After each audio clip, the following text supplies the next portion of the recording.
अब हमारे पास ये बहुपद है, इसका हमने गुणनखंड करना है। तो एक तो इसका गुणनखंड प्रमेय से तो हो ही सकता है इसका, लेकिन जैसे कि मैंने आपको शुरू में कहा था कि इसके गुणनखंड दो तरह से हो सकते हैं। तो पहले मैं इसका सिंपल तरीके से गुणनखंड करता हूं, उसके बाद मैं गुणनखंड प्रमेय से इसके गुणनखंड करूंगा।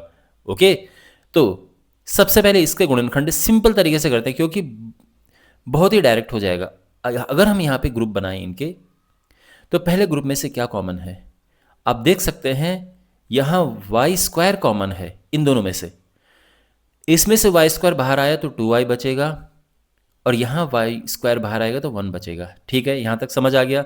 फिर है माइनस, अब दोनों में से कुछ कॉमन नहीं है तो 1 कॉमन ले लो, अंदर बचा यहाँ 2y।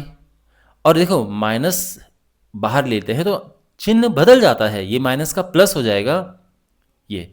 और अब आपने देखा ये दोनों एक जैसे हैं, यानी हम ठीक ठाक कर रहे हैं।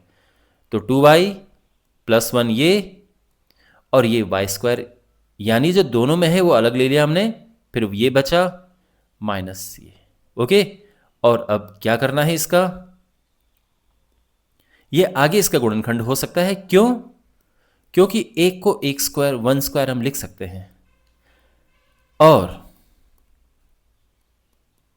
जब भी हमारे पास ऐसा होता है कि दो स्क्वायर में हो बीच में माइनस हो, तो एक बार उनको प्लस करो और एक बार उन्हें माइनस करो, y प्लस 1 y माइनस 1। क्यों? क्योंकि फॉर्मूला है कि a square minus B square is equal to, एक बार उन्हें प्लस करो एक बार minus, a plus B into A minus B. तो ये फॉर्मूला और ये गुणनखंड आ चुका है। तो ये तो इसका बिल्कुल डायरेक्ट तरीका है, एक नंबर में 2 नंबर में आए तो आप इसे कर सकते हैं। लेकिन अगर आपसे ये 4 नंबर में पूछा जाए तो फिर आपको गुणनखंड प्रमेय से, जो प्रॉपर इसका तरीका है, उससे हल करना है। तो अब हम इसे हल करते हैं गुणनखंड प्रमेय से। तो यहां पर सबसे पहले हम क्या लिखते हैं, माना, और वो इसीलिए लिखते हैं क्योंकि क्वेश्चन में ये इसको, इस बहुपद को कोई नाम नहीं दिया गया है, तो इसको हम नाम देते हैं p। ध्यान रखना पी वाई, पी एक्स मत लिख देना, क्योंकि ये जो बहुपद है ये y में है, तो इसको हमने p नाम दिया, पी वाई नाम दिया इस तरह से। ठीक है, अब क्या करते हैं, रफ में जो ये लास्ट वाला है तो ये एक है, जो अचर बहुपद, अचर पद है, ठीक है, तो एक है, इसके गुणनखंड है तो एक का गुणनखंड तो एक ही होगा। तो यहां पे हम +1 और -1 करके चेक करते हैं। क्या चेक करते हैं, इसमें रख के देखते हैं। देखो हमने क्या किया, जो लास्ट में है इसके गुणनखंड देखते हैं, तो लास्ट में तो एक ही है, एक का गुणनखंड, एक का जो फैक्टर है गुणनखंड एक ही होगा। तो फिर क्या करते हैं, प्लस और माइनस करके देखते हैं। तो हम एक लगा के देखेंगे, एक रख के देखेंगे, देखते हैं 0 आता है कि नहीं आता है। 0 नहीं आएगा तो फिर -1 देखेंगे। चलो 1 पुट करके देखते हैं यहाँ पे y की जगह पर, ये हुआ 2, फिर हुआ +1, -2, -1, और ये 0 हो रहा है। यानी क्या रखने से 0 हुआ, हमने नहीं, ये नहीं, हमने तो ये रखा था, y बराबर 1 रखने से ये 0 आया है। तो हम क्या लिखेंगे फिर, अब फेयर में काम होगा, एक बार 0 आ गया, अब काम फेयर में। क्या लिखेंगे हम कि y बराबर 1 रखने पर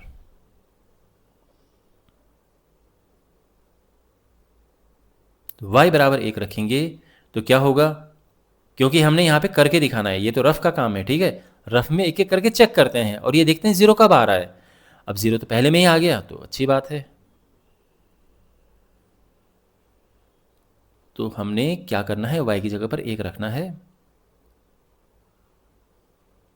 2 एकम 2 +1 -2 -1, तो यहाँ पे आप देख सकते हैं प्लस माइनस में एक जैसा हो तो कट जाता है, और ये 0 आ चुका है। तो चूंकि P1 ये 0 है, इसीलिए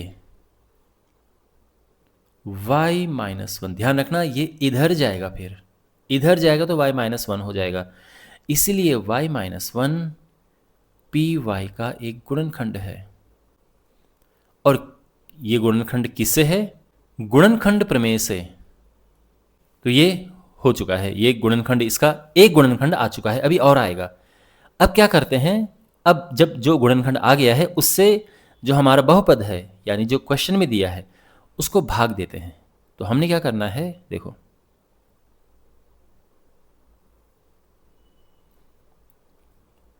2y³ plus y² minus 2y-1, इसे भाग देंगे हम किससे, y-1 से।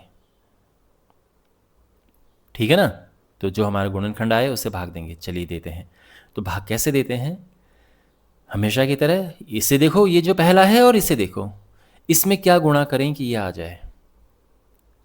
तो साफ दिख रहा है कि अगर हम 2y² का गुणा करें इसमें तो ये आ जाएगा। अगर ऐसा नहीं समझ आता है तो अलग से करके देखो, ये लिखो बटे ये लिखो, क्या मिला 2y² मिला। ठीक है, हो गया। अब इसका इसमें गुणा करो तो ये हुआ ये, और ये एक जैसे आने ही चाहिए, अगर नहीं आ रहे तो कुछ गड़बड़ है। और फिर इसमें भी करना है -2y²। ठीक है, इनका चिन्ह बदलना है अब। तो ये प्लस है, ध्यान रखना चिन्ह कैसे बदलते हैं। ये प्लस है, इसके सामने कोई चिन्ह नहीं है तो प्लस होता है, तो माइनस हो जाएगा। और यहाँ पर क्या चिन्ह है, ये माइनस है तो ये प्लस हो जाएगा। इन चिन्हों से मतलब नहीं है हमें, केवल ये चेंज करते हैं। ठीक है, ये प्लस और माइनस आपको मिलेगा, एक प्लस एक माइनस हमेशा ऐसे मिलेगा, तो ये तो कट जाएंगे। पहला वाला हमेशा कट जाता है। ये +1 है और ये प्लस का 2 है। जब एक बार चिन्ह बदलते हैं तो पुराने चिन्ह भूल जाते हैं। तो ये प्लस है और ये भी प्लस है, तो 2 और 1 3 हो गया।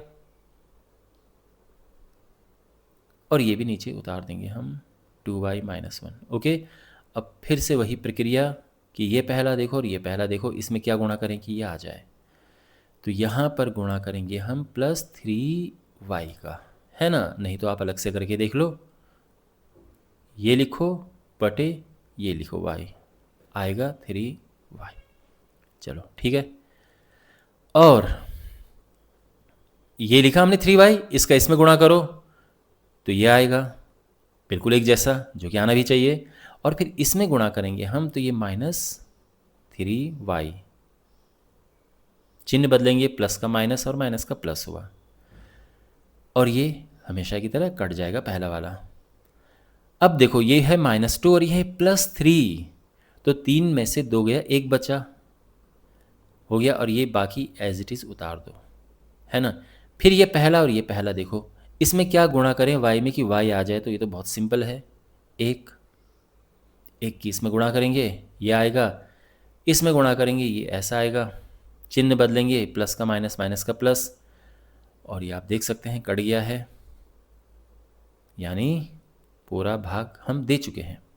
ओके, तो इसको इसके आगे हम क्या लिखेंगे, आप चाहो तो इसको नीचे लिख सकते हो, या इसको तो खैर यहाँ से मिटाना है। ठीक है, तो हमने क्या किया कि जो क्वेश्चन में हमारे पास बहुपद था उसको हमने इससे भाग दिया, जो कि हमने गुणनखंड निकाला था गुणनखंड प्रमेय से, और ये आया। तो इसके बाद क्या लिखते हैं, बहुपद लिखो अपना 2y³ plus y² minus 2y-1 लिख दिया, बराबर ये गुणा ये, है ना, ये होता है ये गुणा ये, y-1 गुणा ये 2y² प्लस 3y+1।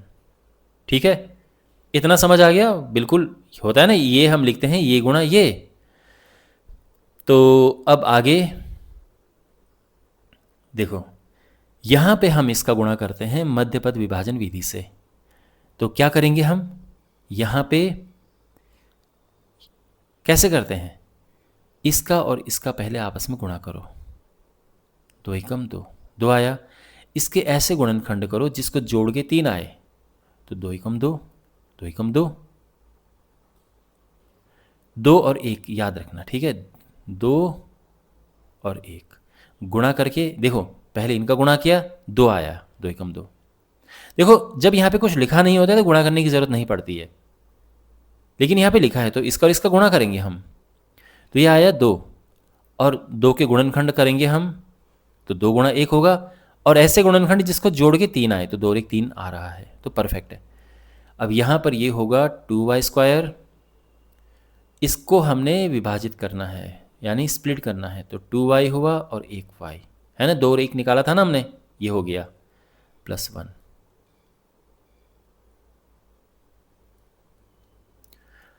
अब यहाँ पर ये ग्रुप बनेगा और ये ग्रुप बनेगा। तो पहले ग्रुप में से कॉमन क्या है, इन दोनों में से क्या कॉमन है, एक तो 2 कॉमन है और साथ में y भी कॉमन है, तो ये बचा y + 1, समझे, और इन दोनों में 1 कॉमन है, अंदर बचेगा y + 1।